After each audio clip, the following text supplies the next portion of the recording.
Hello everyone.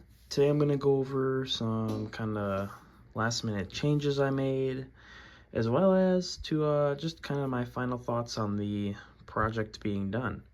So yeah, we'll get into that. I'm going to go over how much everything kind of cost and maybe a couple other thoughts and opinions and whatnot. And yeah, let's get started.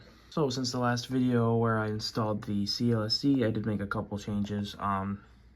Number of mostly small things, and then one big thing. So obviously front wheels, I got the Rev D front wheels. They're a bit beat up.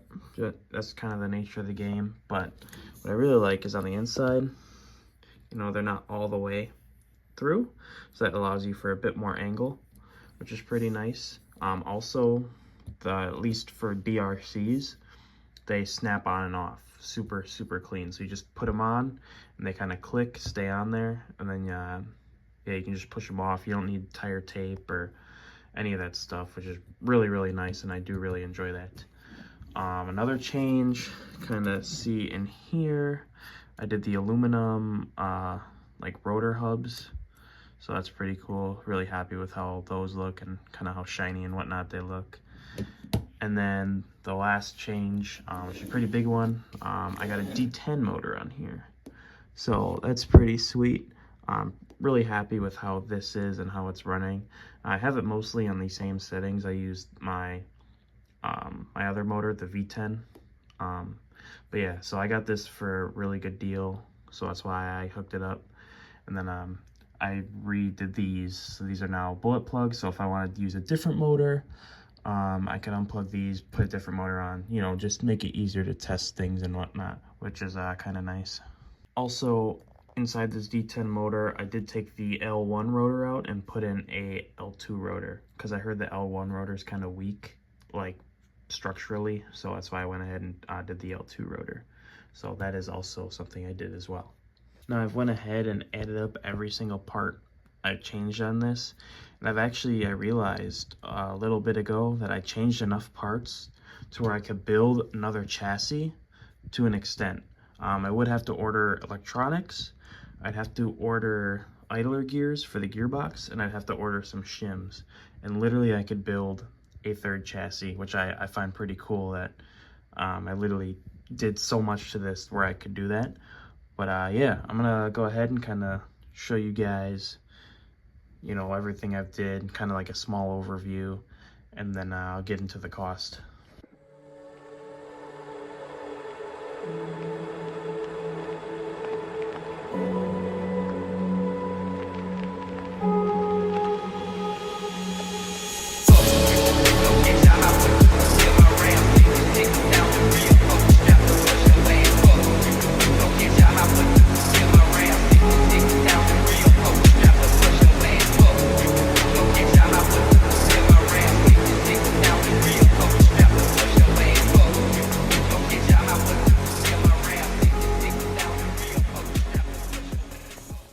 Before I get started with the overview, I would like to just kind of let you guys know that these posts right here and the idler gears inside of the gearbox are the last stock parts on this chassis, which is kind of crazy.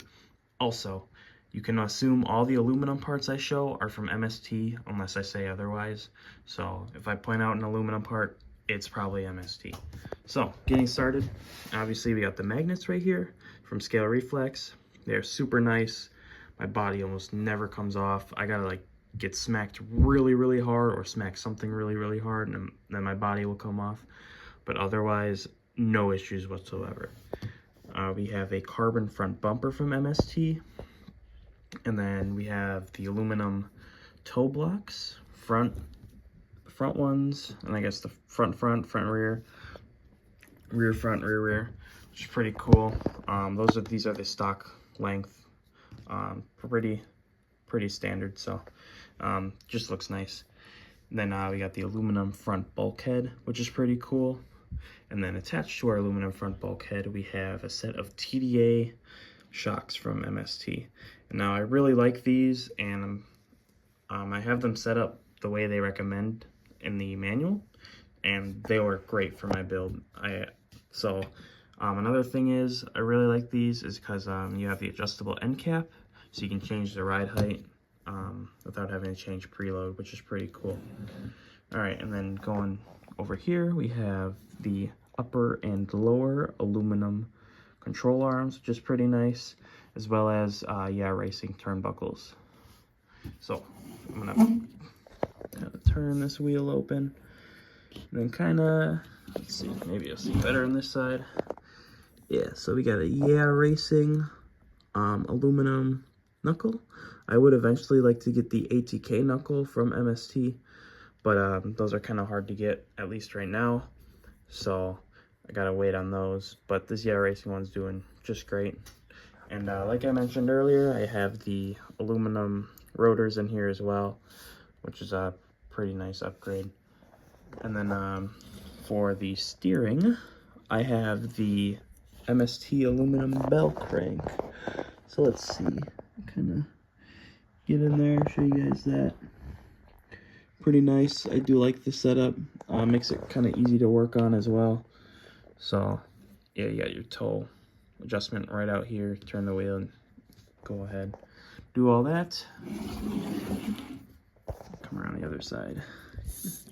But yeah, there it is. Another thing I really like about this is you can kind of see all the mechanical work in action, which is pretty cool. Yeah, and then I don't even know what this piece is called. I think like the front connect. Yeah, got that. That's MST as well. Pretty cool.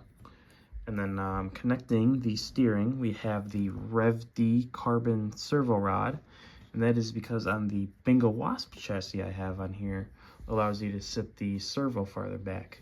So it just so happens that the Rev D carbon servo rod is the perfect length to kind of do this, which is pretty nice. And then as for the servo horn, that is a MST servo saver. And basically, I guess how that works, if it feels the springs in there and whatnot, if your servo's kind of overloading itself, it'll kind of like snap back or whatever, so it doesn't like destroy itself.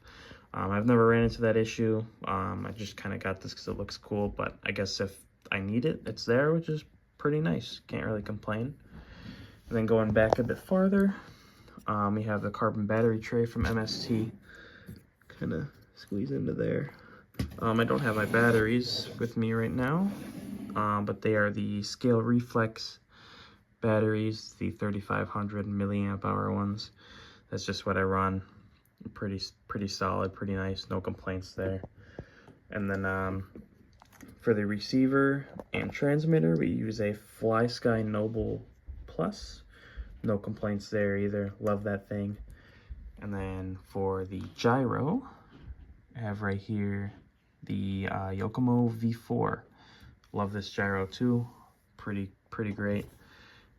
And then for the servo, we have the Rev D RSST. So it's just a regular one. They do have a Pro one out, but I just got the regular one. Don't really have a need for the Pro. I mean, if I really want to, I probably can get it, but I don't see it as a necessity for me.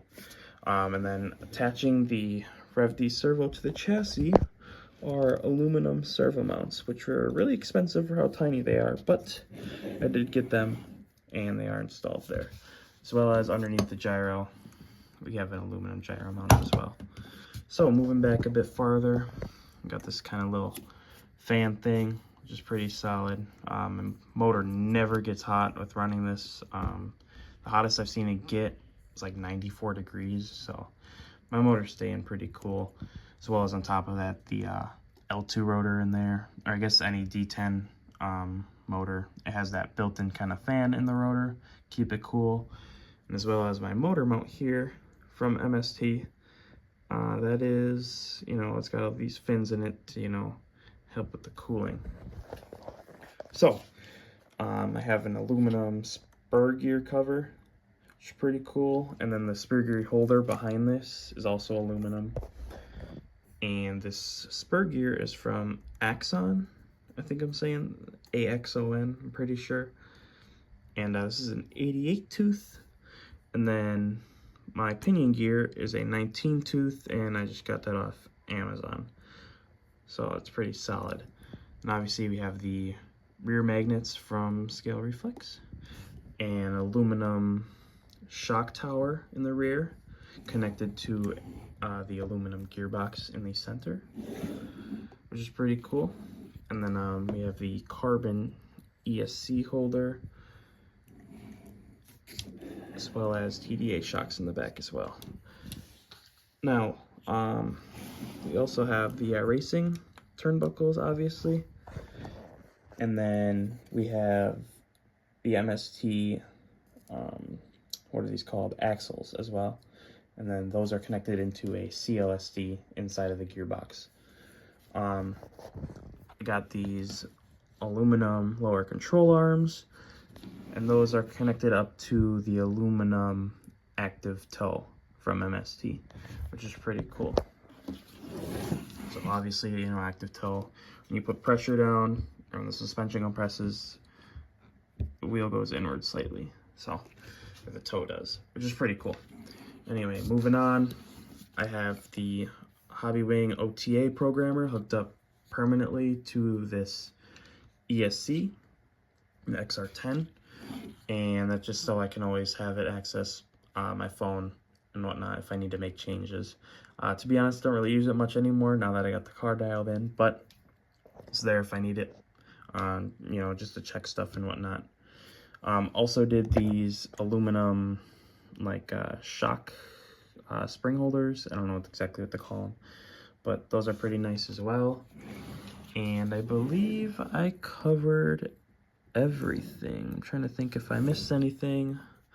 Looking around yet, but I don't think I did. I think that's everything. Obviously, you know, these aren't the stock wheels.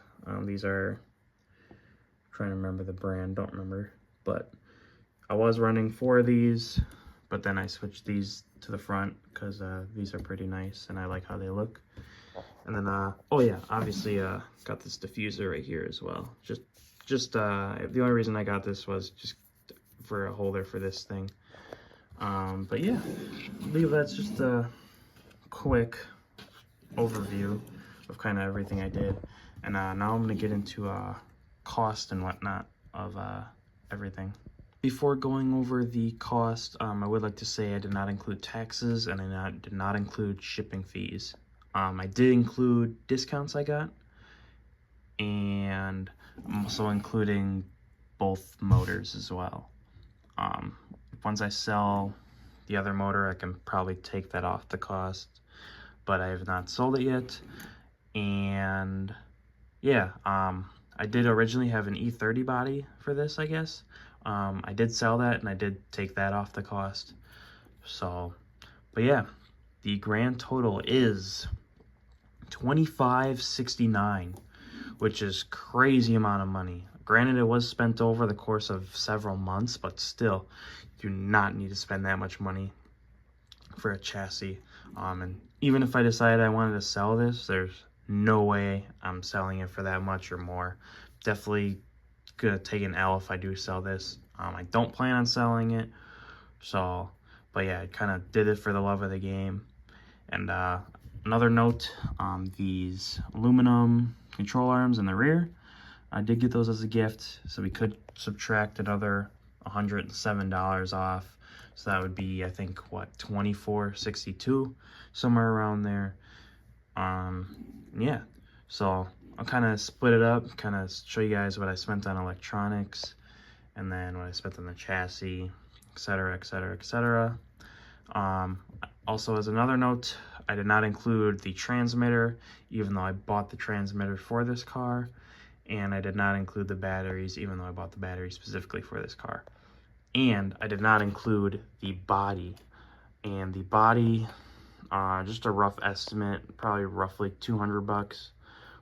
I spent 40 on the body itself, paid my buddy 50 bucks to paint it, so we're at 90.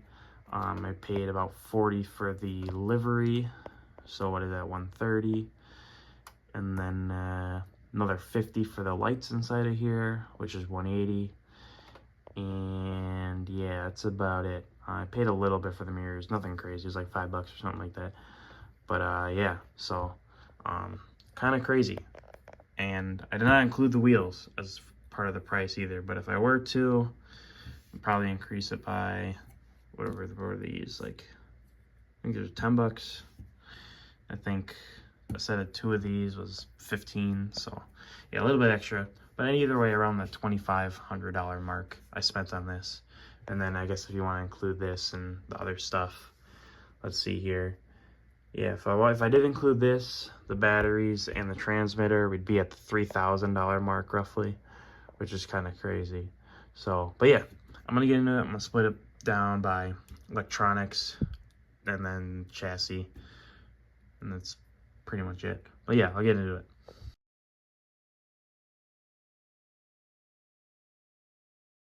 So breaking it down just for the electronics, this is including both motors, but it is not including the Fly Sky or the batteries I bought. So if we were to include those, it would increase the price for the electronic, just the electronics. It would increase the price by 450 bucks roughly. But I'm not including those. So on its own, gyro, servo, I did include the servo tuner. Both motors I ended up getting for this thing. The bullet plugs up here. I did not include the fan, but if I wanted to, it's an extra 15.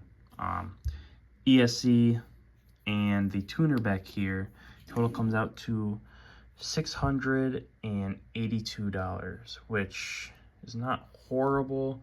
It is pretty expensive considering if you buy an RTR and then you want to do these same electronics. I guess it would be a bit cheaper because it would only be one motor versus two, but either way, you know, that's $1,000 right there roughly, which is a lot of money. If you buy the kit, you'll save yourself a couple $100, or you know, if you can find a used one or something. But yeah, if you buy an RTR and then do these same electronics, that's $1,000 right there, which is kind of crazy. But next, I'm gonna go into just the aluminum pieces because I'm really curious on how much all those cost. So just for all the aluminum pieces, so the front bulkhead, upper and lower control arms, toe blocks, all the aluminum on here, and it is including the little aluminum spring holders. It is including the knuckles up front. But yeah, all the aluminum, all on here.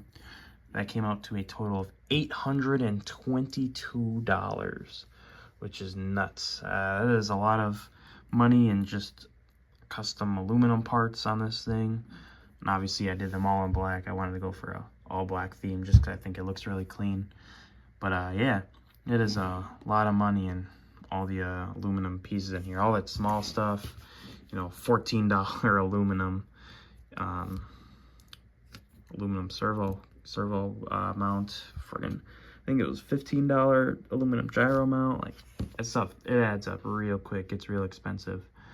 Some of the stuff I did get in discount, and like I said earlier, could subtract $107 off of that, so it'd be like $715 or something like that. Like I said, because I did get these as a gift. So, but yeah, that is a lot of money in custom aluminum parts, which is kind of nuts.